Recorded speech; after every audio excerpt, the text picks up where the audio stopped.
नमस्कार प्रिय छात्र और छात्राएं, एक विशेष जानकारी। मेरा कहना ये है कि एक ही पैसेज पर आपको 2 स्पीड दी गई है, 40 और 60 की। तो पहले पैसेज की होमवर्क करें और व्हाट्सएप के माध्यम से जांच कराएं। फिर उसकी 10 बार प्रैक्टिस करने के बाद आप 40 की स्पीड को मेंटेन करें, फिर 60 की स्पीड करें और इसी प्रकार आगे बढ़ते रहें। धन्यवाद। Ready start. मैं आपसे पूछता हूँ कि क्या आप बहुमत को अल्पमत से अलग अलग करना चाहते हैं?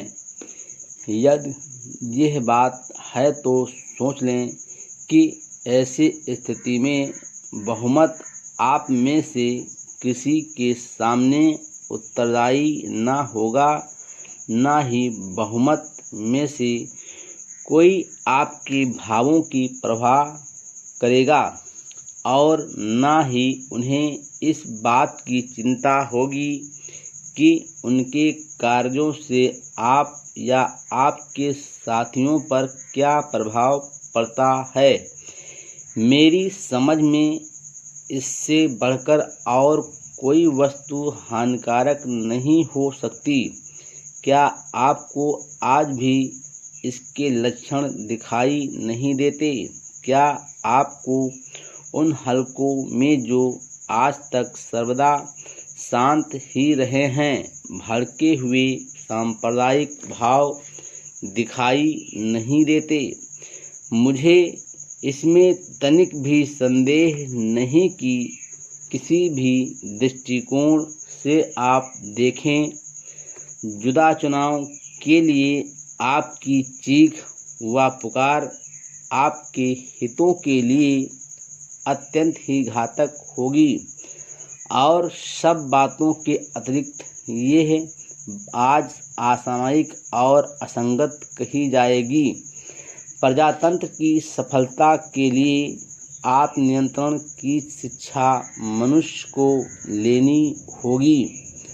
प्रजातंत्र राजसत्ताओं में मनुष्य को अपने हितों का कम और दूसरे के हितों का अधिक ध्यान करना चाहिए। वहाँ पर विभक्त वफादारी नहीं रह सकती। सब प्रकार की वफादारियाँ पूर्णतः राज्य की ओर ही केंद्रित होंगी।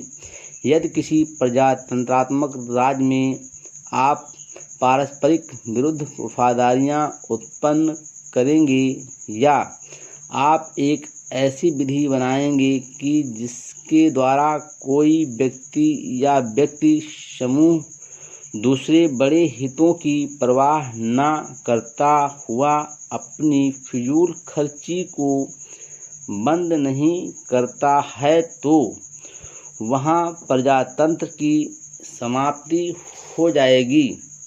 इसलिए पृथक चुनाव विधि न केवल राजसत्ता और समाज के लिए ही घातक है, अपितु वह अल्पमतों के लिए तो विशेष करके हानिकारक है।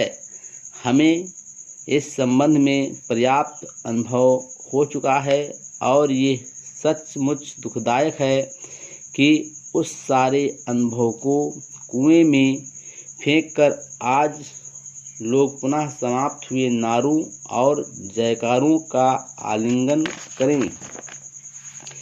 पिछले कुछ समय में भाषा के प्रश्न को लेकर देश में जो कुछ हुआ है, गाड़ियां जलाई गई, दुकानों और वाहनों के साइन बोर्ड व नंबर प्लेटों पर कोलतार पोता गया, लोगों से दुर्व्यवहार किया गया, फलस्वरूप अनेकों स्थानों पर कानून और व्यवस्था के नाम पर अश्रु गैस, लाठी वर्षा, गोली चालन आदि का जो दौर चला, उसमें शताधिक व्यक्तियों को अस्पतालों की शरण लेनी पड़ी, अनेकों को जीवन उत्सर्ग करना पड़ा और अशोभनीय परिस्थितियों का सामना करना पड़ा।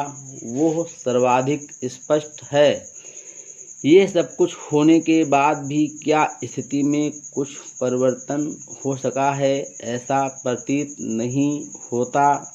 भाषा विधेयक अपने स्थान पर है। विद्यार्थियों की पढ़ाई का नुकसान हो रहा है, पर उन्हें चिंता नहीं है। तमिलनाडु में पृथकतावादी तत्व सिर उठा रहे हैं। असम में भी कुछ इसी प्रकार की प्रवृत्तियां पनप रही हैं।